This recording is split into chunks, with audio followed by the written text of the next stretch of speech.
আসলে যে ভাঙ্গা হাটে কোনোভাবেই লোক জমানো যায় না এটা নিশ্চিত।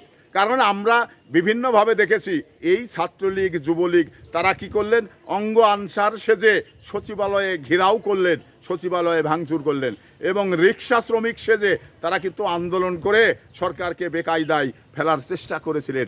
এবার আসুন, সেটা হলো যে এই যে শিক্ষার্থী বা পরীক্ষার্থীদের আন্দোলন, এই আন্দোলনে 70% মানে আন্দোলনকারীর কথা, এটা কিন্তু আমার কথা নয়, আন্দোলনকারীর কথা এবং মিডিয়ার কথা, তারা 70% ছাত্রলীগ এবং বিভিন্নভাবে মানে ভাড়াটিয়া লোক নিয়ে এসে এই শিক্ষামন্ত্রীর পদত্যাগ দাবি করছেন এবং সরকারের পদত্যাগ দাবি করছেন। তো এই ছাত্রলীগ, আওয়ামী লীগ, যুবলীগকে মানে বুকে সিল মেরে তারে চিহ্নিত করে রাখতে হবে। কারণ কখনো কোনো আন্দোলনে ভেটু না দিয়ে যে দেশে অরাজকতা তৈরি করবে, অস্থিতিশীল পরিবেশ তৈরি করবে, এটা আমরা হতে দিব না। কারণ আমরা যেখানেই মানে আন্দোলন দেখব, যেখানেই মানে সংগ্রাম দেখব, সেখানেই ভেবে নিব যে ছাত্রলীগের বা যুবলীগের 70-75% লোক এখানে শরিক হয়েছে।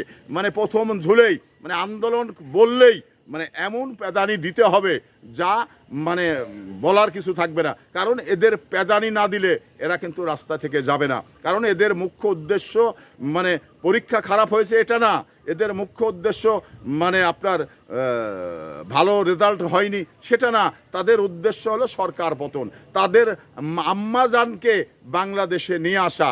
তো আপনাদের আম্মাজান যে বাংলাদেশে আর আসবে না, আপনাদের আব্বাজানের সঙ্গেই ঘর সংসার করে বাচ্চা কাচ্চা জন্ম দিতে বলেন বাংলাদেশে, আপনার আম্মাজানকে আর আনা যাবে না এবং আসতে এই বাংলাদেশের মানুষ দিবে না।